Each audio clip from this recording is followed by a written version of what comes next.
చేయకూడదు. మీకు ఎలాంటి సమస్య ఉన్నా మా టీంని సంప్రదించండి, మేము అన్ని విధాలుగా ఉచితంగా అందిస్తాం. అండ్ హరీష్ అన్న మాకు ఫస్ట్ నుండి మా టీడీఎస్ఏ సభ్యులకు ఫస్ట్ నుండి మాకు చాలా సపోర్టివ్గా ఉన్నాడు. మా టీం వాళ్ళు ఎక్కడికున్నా కూడా మాకు ఎప్పటికప్పుడు ఏది కావాలన్నా కూడా మాకు దగ్గరుండి చూస్తాడు. కాబట్టి మేము హరీష్ అన్న కోసం ఇది ఒక్కటి చేస్తాం. ఖచ్చితంగా కాగజ్నగర్ నియోజకవర్గం మొత్తం కూడా దంత సమస్యలకు సంబంధించి మేము క్యాంప్స్ ఏర్పాటు చేసి ఉచితంగా మందులు ఇస్తాం. కాగజ్నగర్ లో ఒకటే బెజ్జూర్ కాదు, బెజ్జూర్ చుట్టుపక్కల నేను ఏరియాస్ చూసినప్పుడు కౌటాల కానీ, దహేగం కానీ, ఇంకా చింతలమానేపల్లి చాలా మారుమూల ప్రాంతాలు. మీకు ఏదైనా ఎమర్జెన్సీ ఉండాలని కావాలన్నా మళ్ళీ 50 కిలోమీటర్లు కాగజ్నగర్ వెళ్ళాలి. సో మేము నిర్ణయించాం ఖచ్చితంగా ఇంకా ఈ 2026 లోపు ఒక ఆరోగ్య కాగజ్నగర్ అయితే తీర్చిదిద్దుతామని సందర్భంగా తెలియజేస్తున్నా. అండ్ ఇంకొక చిన్న విన్నపం ఏంటంటే మీరందరూ కూడా దంత సమస్యలపైన అవగాహన అనేది తెచ్చుకోవాలి. అండ్ సమస్యలపైన అసలు అవగాహన లేదు.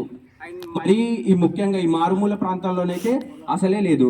అండ్ గవర్నమెంట్ కూడా పిహెచ్సి సెంటర్లలో డెంటల్ యూనిట్స్ లేవు మన తెలంగాణకు వచ్చేసరికి. సో మేము మా తెలంగాణ డెంటల్ స్టూడెంట్స్ అసోసియేషన్ తరపున మేము నిర్ణయించింది ఏంటంటే ప్రతి మారుమూల ప్రాంతంకి వెళ్ళి ఒక డెంటల్ క్యాంప్ అనేది నిర్వహించి అక్కడ ఉచితంగా మందులు ఇచ్చి వాళ్ళని మళ్ళీ మేము ఫాలో అప్ అవుతాం. టీడీఎస్ఏ డిజిటల్ డెంటల్ హెల్త్ ప్రొఫైల్ అనే దాని ద్వారా 11 మందిని ఒక టీమ్గా ఏర్పాటు చేసి ఇప్పుడు ఎవరైతే మేము ఇక్కడ చెకప్స్ చేస్తామో మీకు మా వాళ్ళు కాల్ చేస్తారు ఇమీడియట్గా. మీకు వైద్యం అందుతుందా, ఏ విధంగా అందుతుంది, మీరు ఏ మందులు వాడాలి.